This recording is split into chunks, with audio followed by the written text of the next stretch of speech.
everyone, welcome back to Jobs Today channel.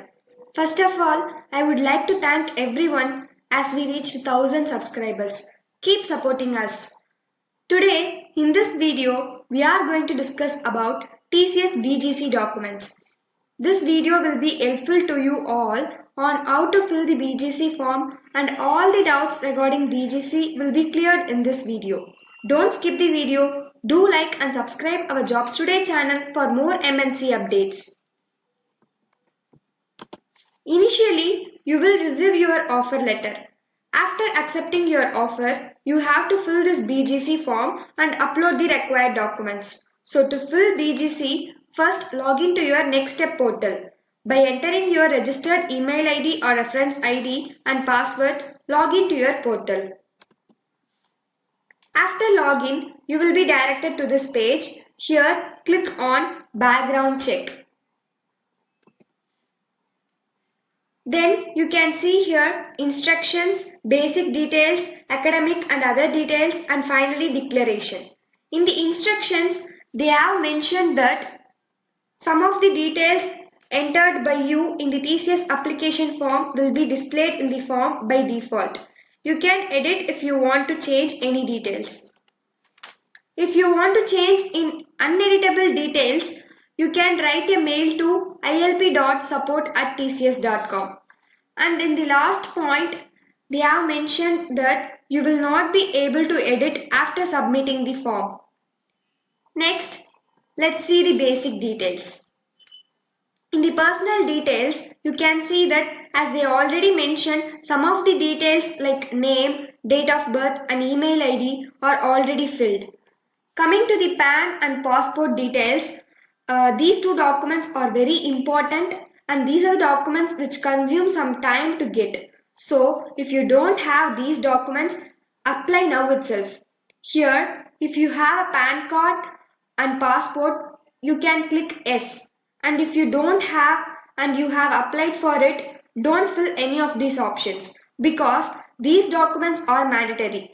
Anyhow, you have to upload the documents. So wait until you get your PAN number, and after getting that, you can fill the BGC form.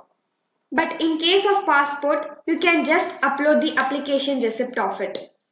And enter your present address. If your present address and permanent address are same, click yes. Otherwise, click no. And enter your permanent address. And here in the period of stay, fill the approximate date up to which you will be in this address. And or the present and the longest stay, which is last 7 years, address same. If you are staying in your present address for the past 7 years, click yes. Otherwise, click no. Coming to the academic and other details, here by default, all your graduate details were already filled. If you want to change any of these details, you can change. After clicking save and continue, you will have to fill the reference details. You should give 2 reference person details. That person should not be your relative or friend. You can give your class advisor details, or you can also give your faculty member details. Then you will be filling the security details and other details. Here they have asked, are you involved in any pending or closed civil or criminal cases? And are you involved in any pending or closed disciplinary or malpractices? If you have done any malpractices or if you are involved in any case, click yes. Otherwise, click no. If you click yes, you will have to submit the details of the case in which you have arrested, or the fine amount, or what type of punishment, or the nature of the case pending in the court or university or educational authority at the time of filling this form. And coming to the other details, do you have multiple names or name change in any of the documents required as a part of background check process?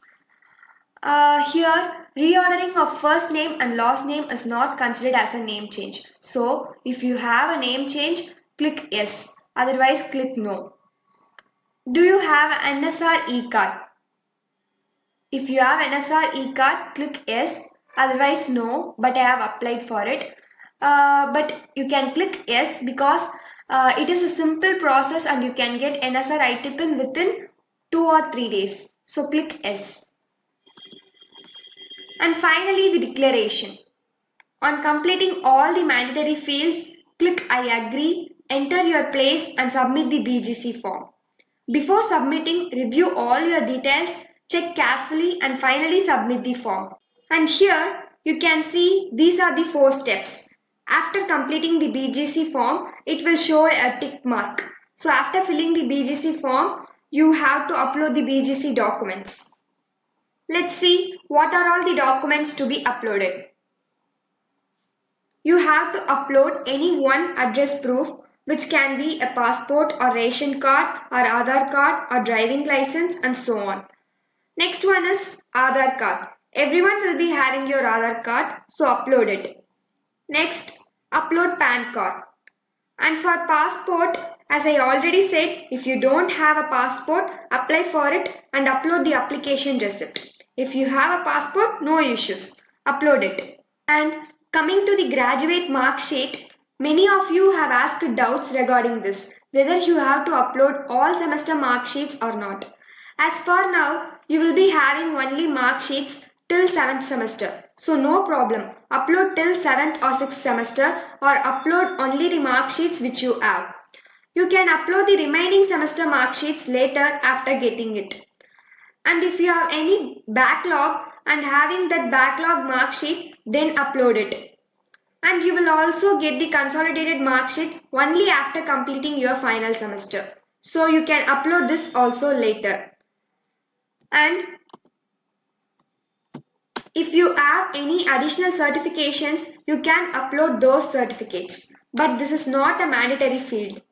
And to upload the medical certificate and non-criminal affidavit, the link will be activated only 15 days prior to your joining date.